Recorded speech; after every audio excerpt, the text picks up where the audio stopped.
জয় হিন্দ বন্ধুরা, সবাই কেমন আছো? আশা করি তোমরা সবাই খুব ভালো আছো।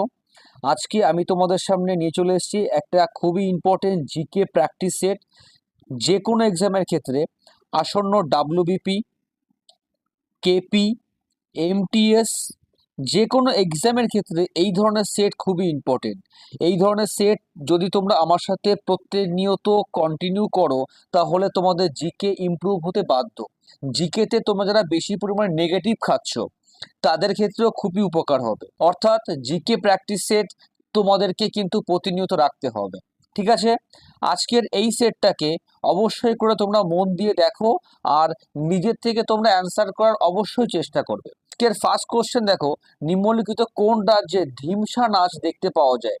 যে কোনো এক্সামের ক্ষেত্রে বন্ধুরা, বিশেষ করে সেন্ট্রালের যেসব এক্সামগুলো আছে, এসএসসি জিডি, এমটিএস বলো, তারপরে তোমার আরপিএফ বলো, এইসবের ক্ষেত্রে এই আর্ট এবং কালচার এখান থেকে কিন্তু খুব কোশ্চেন্স আসছে।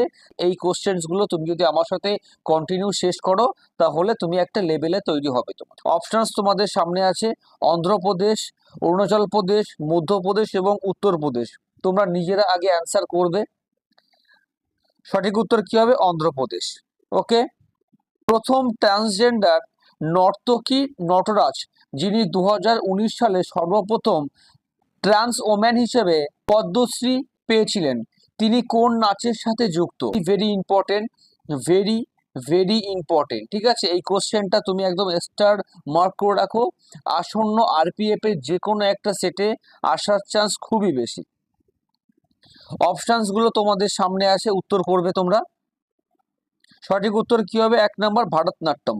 ভারতনাট্যম কিন্তু আমাদের যতগুলো শাস্ত্রীয় নাচ আছে, শাস্ত্রীয় নাচ মোট আছে 8টা।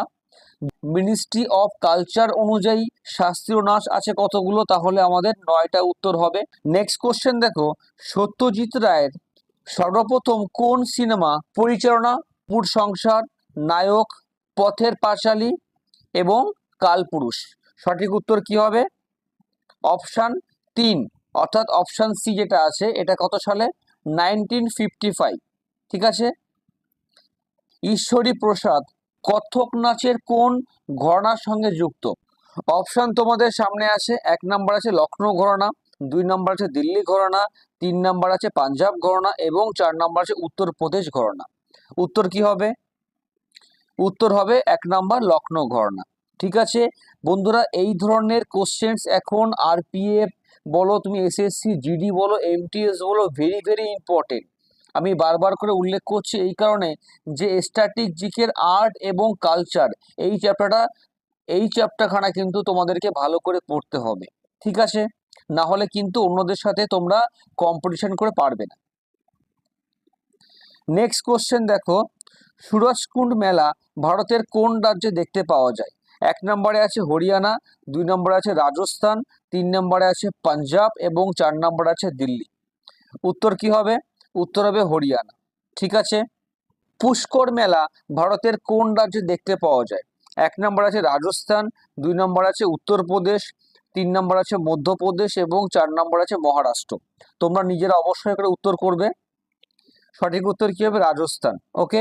রাজস্থানের রাজধানীর নাম কি বলো? জয়পুর। জয়পুরকে আমরা কি বলতে পারি? পিঙ্ক সিটি কিন্তু আমরা বলতে পারি। ঠিক আছে। উত্তরপ্রদেশের রাজধানীর নাম কি? লখনৌ। লখনৌ কোন নদীর তীরে অবস্থিত? লখনৌ কোন নদীর তীরে অবস্থিত? উত্তর কি হবে? গোমতী।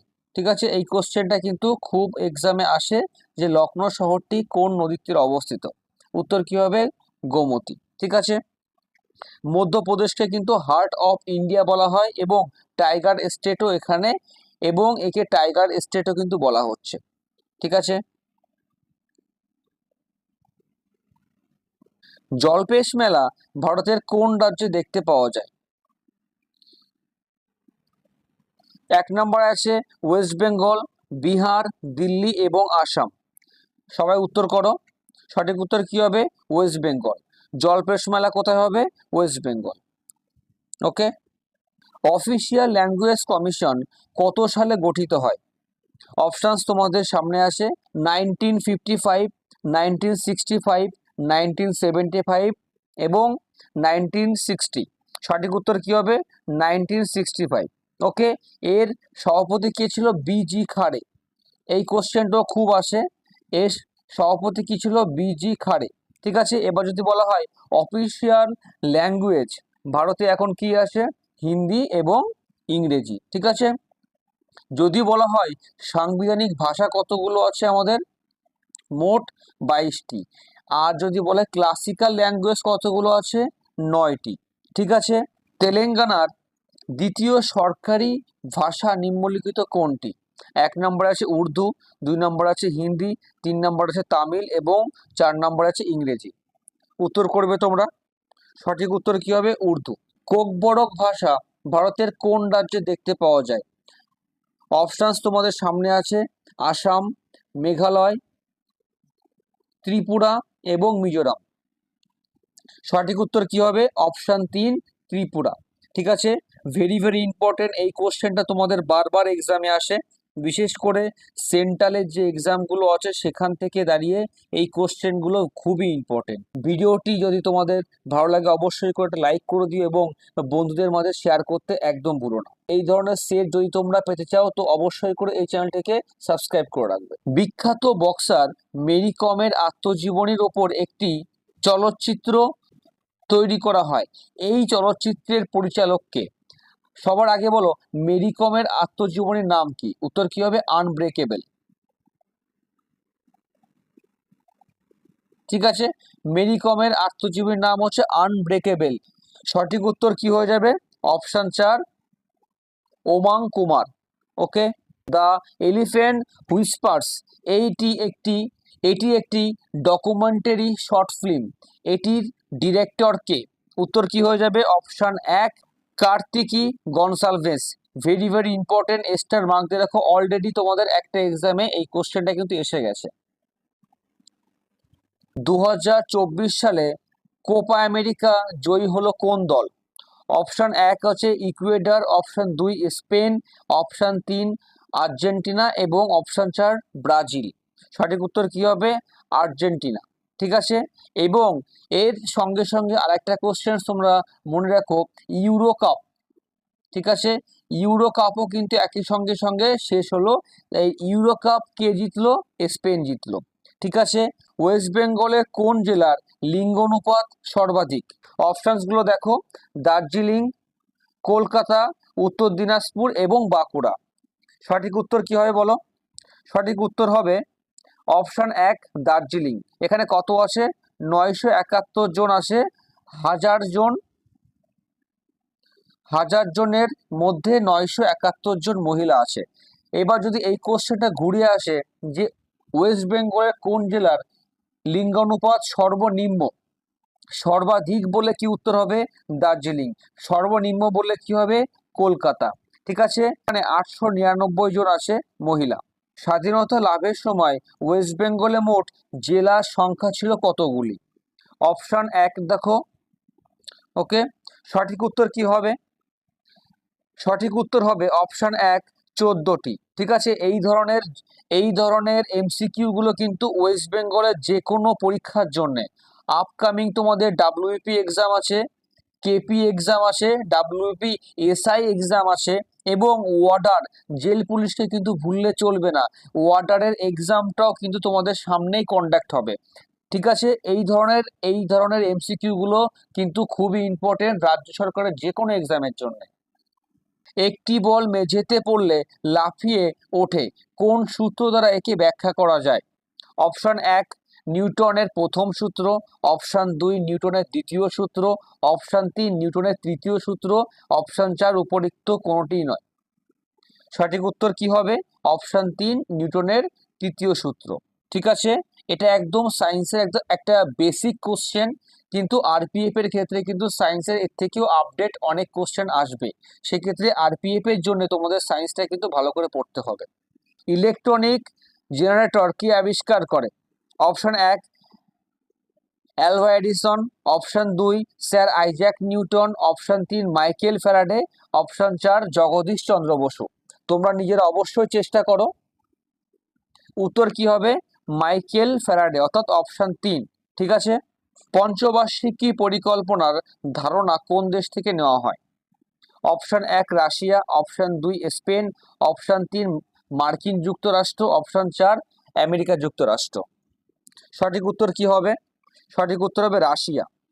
ওকে, রাশিয়া কার কাছ থেকে নিয়েছিল এই ধারণাটা? রাশিয়া নিয়েছিল স্পেন থেকে। কিন্তু যদি বলা হয় যে ভারত কার কাছ থেকে নিয়েছিল, সেক্ষেত্রে উত্তর হবে রাশিয়া। ঠিক আছে, এখানে কিন্তু তোমাদেরকে একটু মনে রাখতেই হবে যে ভারত নিয়েছিল রাশিয়ার কাছ থেকে, এবং রাশিয়া এই পঞ্চবার্ষিকী ধারণা নিয়েছিল স্পেনের কাছ থেকে। ঠিক আছে, ইলতুৎমিশের পর সিংহাসনে কে বসে? Very very important. সুলতানি যুগ কিন্তু ওয়েস্ট বেঙ্গলের যে কোনো এক্সামের ক্ষেত্রে সুলতানি যুগ থেকে একটা কোশ্চেন তোমাদের থাকেই। আর সব থেকে ইম্পর্টেন্ট হচ্ছে ইলতুৎমিশ। ইলতুৎমিশ থেকে ওয়েস্ট বেঙ্গলের যে কোনো এক্সামে তোমার যে কোনো মুহূর্তে একটা কোশ্চেন আসতে পারে। তো এই ক্ষেত্রে এই কোশ্চেনটা খুবই ইম্পর্টেন্ট। ইলতুৎমিশ 1210 সাল থেকে 1236 সাল পর্যন্ত তার শাসন কার্য চালায়। ঠিক আছে, ঠিক 1236 সাল থেকে 1240 সাল এই পর্যন্ত কিন্তু সুলতান রাজিয়া তার শাসন কার্য পরিচালনা করেন, দিল্লির বুকে একমাত্র মহিলা শাসক। কিন্তু যদি বলা হয় ইলতুৎমিশের পরে সিংহাসনে কে বসেন, অবশ্যই করে কিন্তু সুলতান রাজিয়া উত্তর হবে না। অনেকে তোমরা কিন্তু এই ভুলটা করবে, সুলতান রাজিয়া উত্তর করবে, কিন্তু এখানে সঠিক উত্তর হবে রুকুদ্দিন ফিরোজ। ঠিক আছে, ইলতুৎমিশের পর কে সিংহাসনে বসেন? রুকুদ্দিন ফিরোজ উত্তর হবে, সুলতান রাজিয়া হবে না। ঠিক আছে, আজকের একদম লাস্ট কোশ্চেন দেখো, কলকাতা হাইকোর্ট নিম্নলিখিত কোন সালে স্থাপন করা হয়? অপশানস তোমাদের সামনে আছে। 1861, অপশান 2 1862, অপশান 3 1774 এবং অপশান 4 1871 সালে। অবশ্যই তোমরা উত্তর করবে। সঠিক উত্তর কি হবে? অপশান 2 1862 সাল। অনেকে তোমরা 1861 সাল কিন্তু অ্যান্সার করছো মনে হচ্ছে আমার, কিন্তু 1861 সাল উত্তর হবে না, কারণ 1861 সালে হাইকোর্ট অ্যাক্ট পাস হয়। ঠিক আছে, হাইকোর্ট অ্যাক্ট যদি বলা হয় কোন সালে পাস হয়, সেক্ষেত্রে 1861 সাল হবে। কিন্তু যদি বলা হয় যে কলকাতা হাইকোর্ট কত সালে এস্টাবলিশ হয়, সালটা উল্লেখ করে দিলে কিন্তু আমরা 1862 অ্যান্সার করব। যদি 1862 অপশান না থাকে, সেক্ষেত্রে আমি 1861 অ্যান্সার করতে পারি। ঠিক আছে, যদি 1862 অপশান থাকে, অবশ্যই করে উত্তর কিন্তু 1862 সাল হবেই।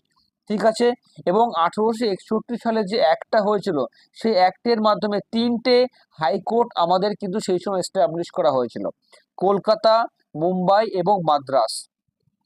এই তিনটির মধ্যে সব থেকে যদি বলা হয় ওল্ডেস্ট কোনটা, তাহলে অবশ্যই আমাদের কলকাতা হাইকোর্ট সব থেকে ওল্ডেস্ট হবে। আমাদের এখন মোট হাইকোর্টের সংখ্যা হচ্ছে 25। কলকাতা হাইকোর্ট সব থেকে প্রাচীনতম। তাহলে আমাদের নতুন হাইকোর্টের নাম কি? অবশ্যই করে আমাকে তোমরা আজকে লিখে দেখাবে যে নতুন হাইকোর্টের নাম কি। ঠিক আছে, ভিডিওটি শেষ পর্যন্ত দেখার জন্য তোমাদেরকে অসংখ্য ধন্যবাদ। এই ধরনের আরও ইন্টারেস্টিং তোমরা যদি সেট পেতে চাও, তো অবশ্যই করে এই চ্যানেলটাকে সাবস্ক্রাইব করে রাখো। যদি ভিডিওটা ভালো লাগে একটা লাইক করে দিও, এবং বন্ধুদের মাঝে শেয়ার করতে একদম ভুলো না। আবার দেখা হচ্ছে বন্ধুরা নেক্সট কোনো ভিডিওতে। আপাতত জয় হিন্দ, জয় ভারত।